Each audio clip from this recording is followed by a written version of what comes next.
നമസ്കാരം, ഞാൻ സുശാന്ത് നിലമ്പൂർ. മനുഷ്യൻ വൈകിട്ട് വരെ പണിയെടുത്ത് വീട്ടിൽ വന്നിട്ട് നാട്ടിൽ എന്തൊക്കെയാ നടക്കുന്നതെന്ന് അറിയാൻ വേണ്ടി ഏതെങ്കിലും ന്യൂസ് ചാനൽ ഓപ്പൺ ആക്കി ഒരു പ്രമുഖ നടന്റെയും നടിയുടെയും മാത്രമുള്ളൂ വാർത്ത. ഇവിടെ വേറെ ഒന്നും സംഭവിക്കുന്നില്ല നാട്ടില്.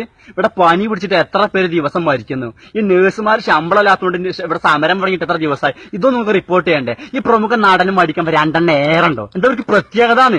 മതി നിങ്ങളെ കോപ്പിലെ ചർച്ച എത്ര ദിവസമായി മാതിരി ഉളുപ്പില്ലാതെ ചർച്ച നടത്തുന്നത്. വല്ല പ്രതിനും പിടിച്ചിട്ട് നിങ്ങൾ ചർച്ച നടത്തിയിട്ട് ഞങ്ങൾക്ക് ആർക്കും ഇത് കാണണ്ടോ? 250 300 രൂപ കൊടുത്തിട്ട് കേബിളിന് പൈസ മുടക്കിയിട്ട് വന്നാണ്ട് ഈ നടന്റെയും നടീന്റെയും വാർത്ത കേൾക്കാൻ വേണ്ടി ഞങ്ങൾ TV ഓപ്പൺ ആക്കണേ.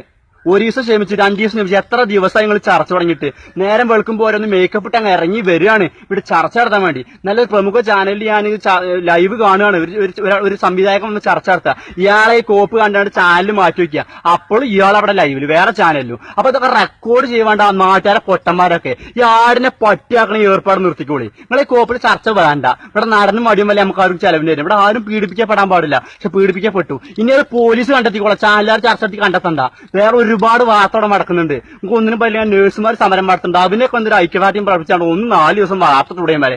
ഏതെങ്ങാനും അവർക്ക് എന്തെങ്കിലും മെച്ചമുണ്ടാവും ഈ അവരുടെ ഈ സമരം സക്സസ് ആയ. അതിനു വേണ്ടി എന്തെങ്കിലും ചെയ്യാൻ പറ്റുമോ നോക്കി.